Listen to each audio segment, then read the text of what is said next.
국회 연금개혁특위가 선정한 시민대표단 492명은 두 가지 개혁안을 놓고 3주 동안 사전 수기, 4차례 토론을 진행했습니다. 토론 직후 대표단은 더 내고 더 받는 이른바 소득 보장안을 택했습니다. 현행 9%인 보험료율과 40%인 소득 대체율을 각각 13%, 50%로 올리는 안이 보험료율을 12% 올리고 소득 대체율은 40%로 유지하는 안보다 더 많은 지지를 얻은 겁니다. 이 경우 기금 소진 시점은 2061년으로 지금보다 6년 늦춰지지만 소진 시점의 적자 규모는 382조 원, 현행보다 335조 원 정도 더 큽니다. 2078년 기준 100만 원을 버는 가입자는 43만 2천 원의 보험료를 내야 해 미래 세대에 부담을 지운다는 우려도 나왔습니다. 보험료도 인상해야 되겠지만 기금 운용 잘하는 것과 국고 지원 이 두 개가 많이 논의가 되었습니다. 국민연금 의무가입 상한 연령을 현행 만 59세에서 만 64세로 높이는 것에 대해선 시민대표단 80%가 찬성했습니다. 국회 특위 야당 간사는 시민대표단이 선택한 안대로 최종 결정하는 건 아니라 이 안을 토대로 소득 보장, 재정 안정 둘 다 잡을 절충안을 찾겠다고 말했습니다. 56%가 나왔으니까 이란이 정답이다. 이렇게 보지는 않을 겁니다. 소득 보장론과 재정 안정화 두 가지를 동시에 추가할 수 있는 균형점을 만드는 것이 국회의 역할이 될 것입니다. 그러나 한 달 남은 21대 국회 임기 중 여야 모두 만족할 절충점을 찾아 본회의를 통과시키긴 쉽지 않아 보입니다. SBS 박하정입니다. 동국제강노사는 내년부터 정년을 62세로 늘리기로 합의했습니다. 60세에서 61세로 늘린 지 2년 만에 한 살 더 연장한 겁니다. 급여를 받으면서 회사를 계속 다니면서 건강 유지를 할 수 있어서 너무 좋은 것 같습니다. 후배들을 위해서 기술력을 많이 전파하겠습니다. 임금 피크제 등 현재의 급여 체계를 유지하며 생산직뿐 아니라 사무직에도 적용하기로 했습니다. 고령화 속 구인난, 숙련된 인력의 필요성 등 업계의 특성이 반영됐습니다. 고령자들이 가지고 있는 경험과 노하우를 잘 살리면 회사의 조업의 안정성이 보장될 것이라고 좀 생각하고 있습니다.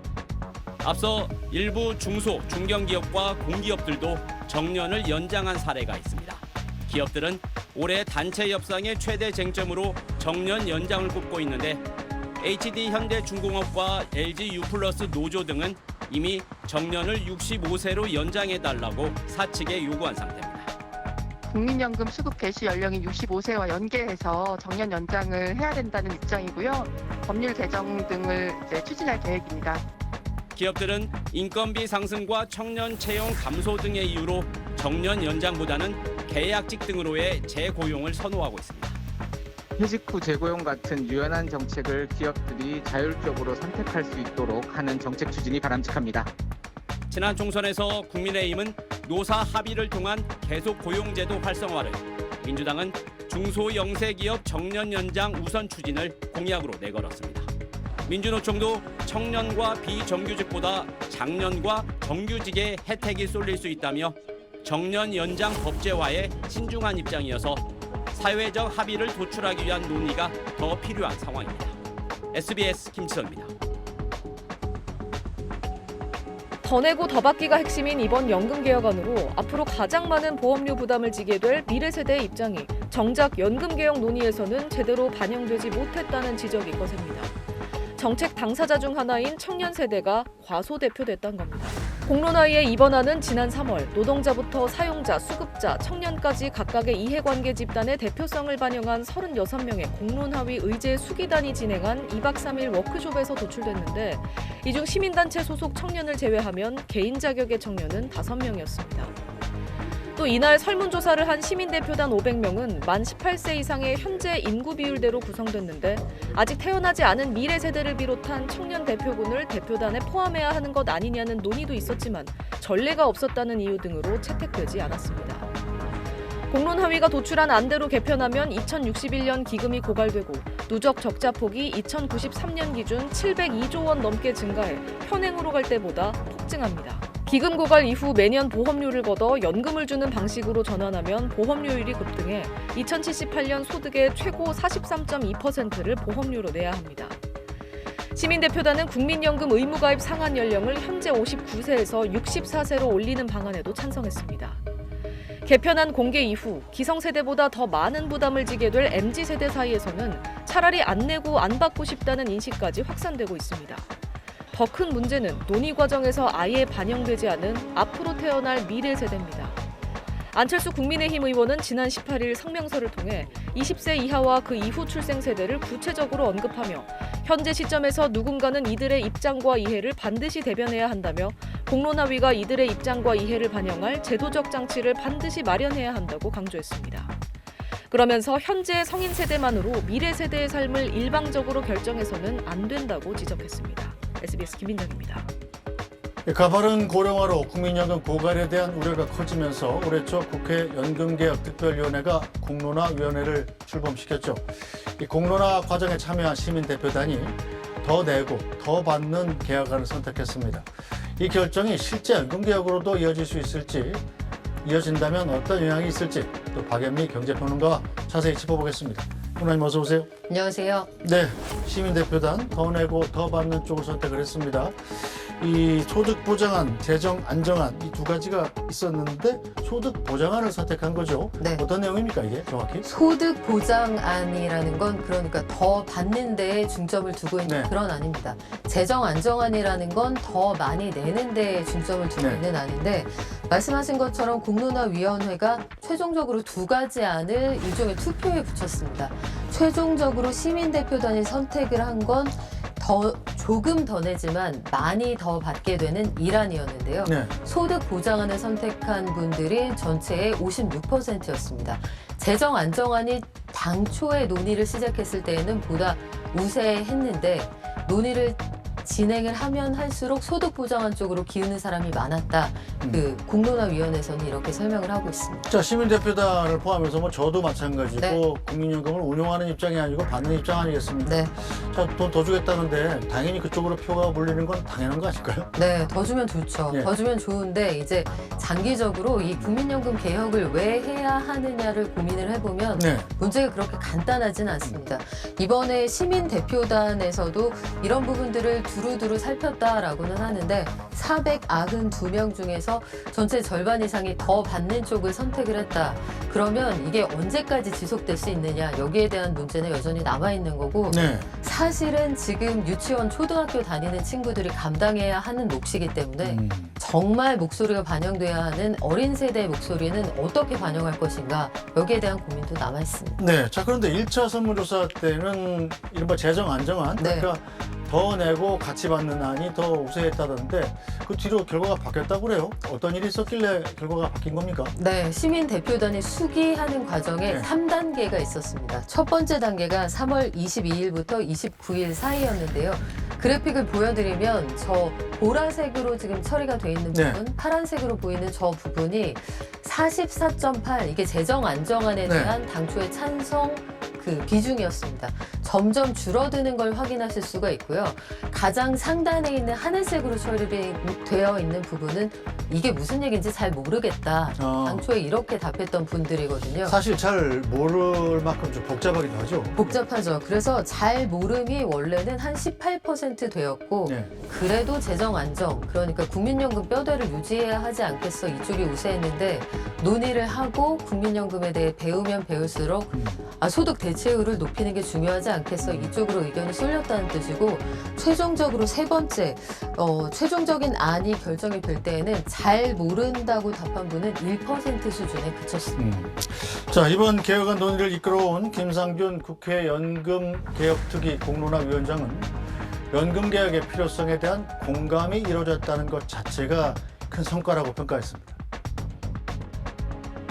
가장 중요한 결론은 연금개혁의 필요성에 대해 시민대표단이 공감해 주셨다는 것입니다.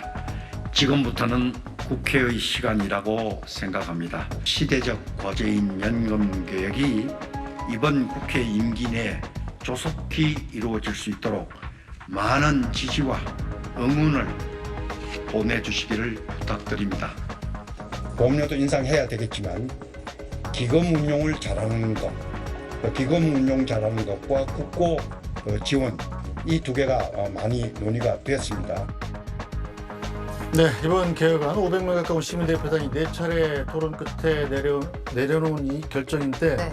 자, 일각에서는 청년 세대들의 목소리가 좀 소외됐다 이런 비판도 나오던데 이건 왜 그렇습니까? 청년 세대들의 목소리가 좀 덜 반영됐다. 이 얘기는 사실 492명 중에서 36명을 중간에 추려서 최종적으로 1안과 2안을 추리는 그 과정에 관여하는 사람들이 36명이거든요. 네.